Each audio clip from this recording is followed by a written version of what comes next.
خانہ کعبہ کی تعمیر جب حجر اسود تک بلند ہو چکی تو یہ جھگڑا اٹھ کھڑا ہوا کہ حجر اسود کو اس کی جگہ رکھنے کا شرف و امتیاز کسے حاصل ہو۔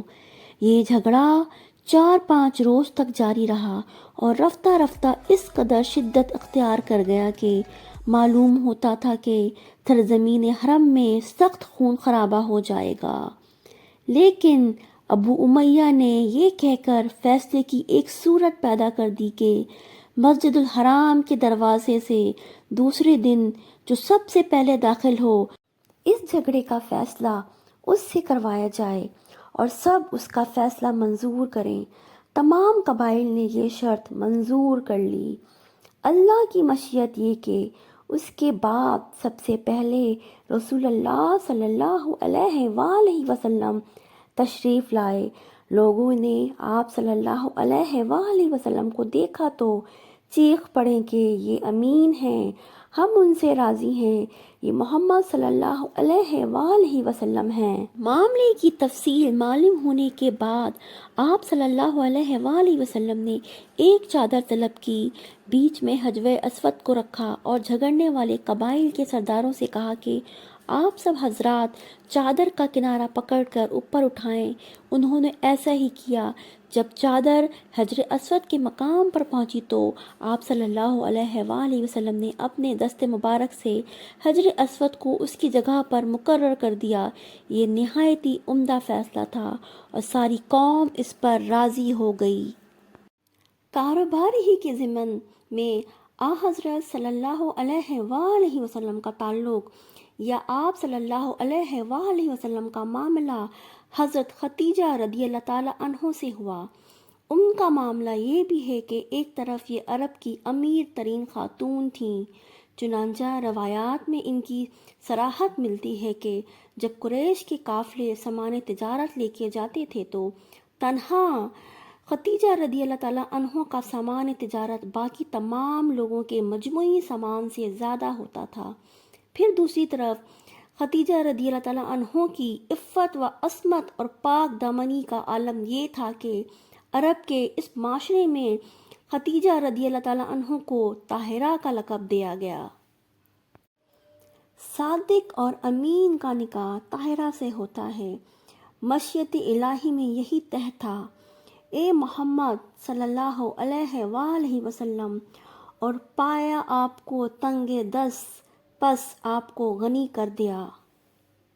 جہاں تک قلب محمدی صلی اللہ علیہ وآلہ وسلم کا تعلق ہے تو ہمیشہ غنی تھا، لیکن ظاہری اور دنیاوی اعتبار سے جسے ہم تنگ دستی کہتے ہیں، اس کی اگر کوئی کیفیت نبی کریم صلی اللہ علیہ وآلہ وسلم کی حیات طیبہ میں اب تک رہی بھی تھی تو اب جبکہ مکہ کی امیر ترین خاتون آپ صلی اللہ علیہ وآلہ وسلم کی حبالہ عقد میں تھی، جو نہایت ہی جانثار اور اپنا سب کچھ نچھاور کر دینے والی بیوی تھیں۔ کئی بڑے بڑے سردار اور رئیس حضرت خدیجہ رضی اللہ تعالیٰ عنہ سے شادی کے خواہش مند تھے، لیکن انہوں نے کسی کا پیغام منظور نہ کیا۔ رسول اللہ صلی اللہ علیہ وآلہ وسلم کے اخلاق اور اطوار دیکھ کر انہوں نے اپنی سہیلی نفیسہ سے بات کی اور انہوں نے جا کر رسول اللہ صلی اللہ علیہ وآلہ وسلم سے گفت شنید کی۔ آپ صلی اللہ علیہ وآلہ وسلم راضی ہو گئے، اپنے چچاؤں سے اس معاملے پہ بات کی۔ رسول اللہ صلی اللہ علیہ وآلہ وسلم کی زندگی کا یہ دور ایک بھرپور انسانی زندگی کا نقشہ پیش کرتا ہے۔ ایک محبت کرنے والی جان نثار اور وفادار بیوی رفیقہ حیات ہے، اور اللہ تعالیٰ نے آپ صلی اللہ علیہ وآلہ وسلم کو ان زوجہ محترمہ سے اولاد بھی عطا فرمائی۔ ایک نہایتی باعزت اور بافراغت زندگی رسول اللہ صلی اللہ علیہ وآلہ وسلم بسر فرما رہے تھے۔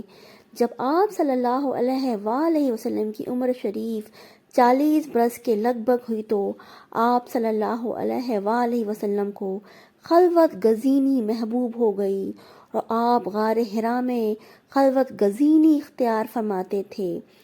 اس روایت سے معلوم ہوتا ہے کہ غار حرا میں آپ صلی اللہ علیہ وآلہ وسلم عبادت کرتے تھے۔ اب یہاں ایک سوال پیدا ہوتا ہے کہ عبادت کس قسم کی تھی؟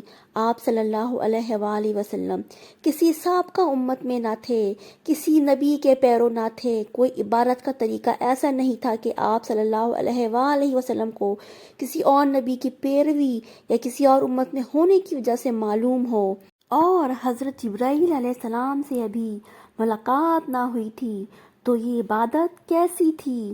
اس کا جواب شارحین حدیث نے یہ دیا ہے کہ یعنی غار حرا میں آپ صلی اللہ علیہ وآلہ وسلم کی عبادت غور و فکر اور عبرت پذیری پر مشتمل تھی۔ سوچ و بچار، کتاب فطرت کا مطالعہ، خود اپنی فطرت کی گہرائیوں میں غور سہی اور نگاہ عبرت سے ماحول کا جائزہ و تجزیہ، یہ تھی آپ صلی اللہ علیہ وآلہ وسلم کی غار حرا میں عبادت۔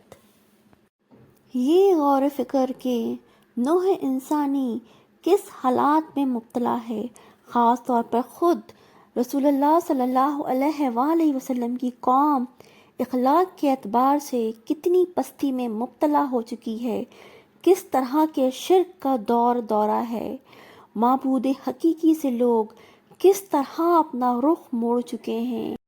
قرآن مجید میں بار بار گواہی ملتی ہے کہ آپ صلی اللہ علیہ وآلہ وسلم تو شاید اپنے آپ کو اس رنج اور صدمے کی وجہ سے ہلاک کر لیں گے کہ یہ لوگ ایمان نہیں لا رہے ہیں۔ یہ وہ کیفیات تھیں جن کے ساتھ محمد صلی اللہ علیہ وآلہ وسلم غار حرا میں اعتکاف فرما رہے تھے۔ اسی عالم میں پردے اٹھتے ہیں، اور صرف پردے نہیں اٹھتے بلکہ آپ صلی اللہ علیہ وآلہ وسلم پوری نوع انسانی کی ہدایت پر معمور کیے جاتے ہیں، اور آپ صلی اللہ علیہ وآلہ وسلم کا دور دعوت تا قیامت مقرر کیا جاتا ہے۔ افلاک سے آتا ہے نالوں کا جواب آخر، اٹھتے ہیں حجاب آخر، کرتے ہیں خطاب آخر۔